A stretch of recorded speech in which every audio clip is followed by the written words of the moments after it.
animal trainer was saved by a Good Samaritan on Sunday after an alligator clamped onto her hand.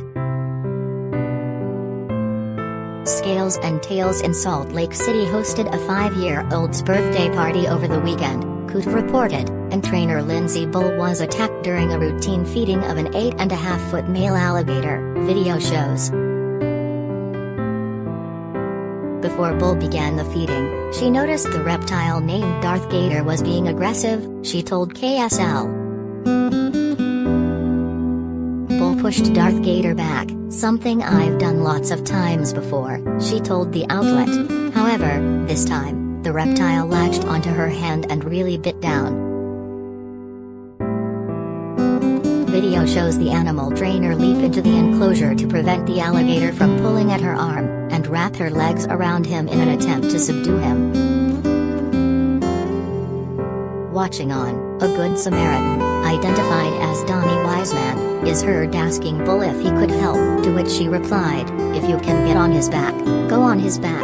The trainer later told the NBC affiliate she only allowed Wiseman to enter because he said he had worked with an 18-foot python before. The onlooker quickly jumped on Darth Gator's back and after a minute, Bull was able to free her hand and another Good Samaritan, identified as Todd Christopher, pulled her out of the enclosure. With careful instruction, Wiseman was able to safely exit as well. Bull told KSL, "What happened was an accident.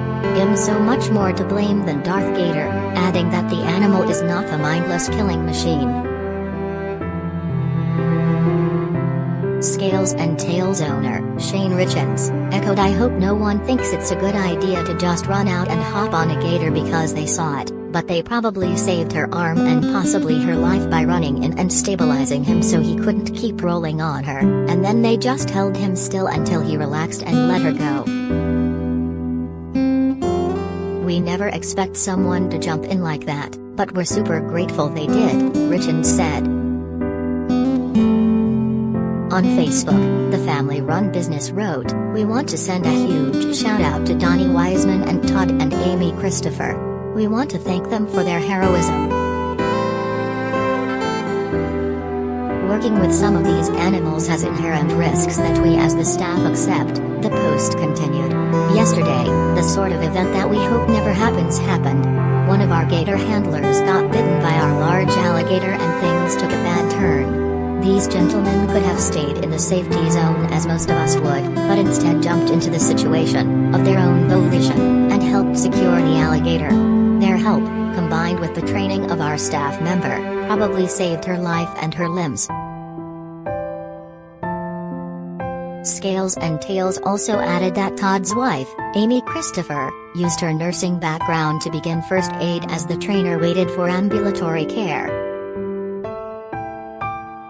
On Monday, Bull shared an update via the Scales and Tails Facebook page, writing, "I got lucky to land in a hospital that employs what has to be the best orthopedic surgeon in Utah. He was able to improvise and come up with a solution that should result in full use of my hand. I can't explain the level of admiration I have for that man." She continued, "I'm being treated aggressively with antibiotics, which I'm thankful the infectious disease staff here were prepared to do. Lastly, I've had the most wonderful nursing staff that have made me feel safe and comfortable since I got here," Bull wrote. "I definitely want to thank everyone that has reached out and for doing so, as well. It's made recovery feel so much more manageable."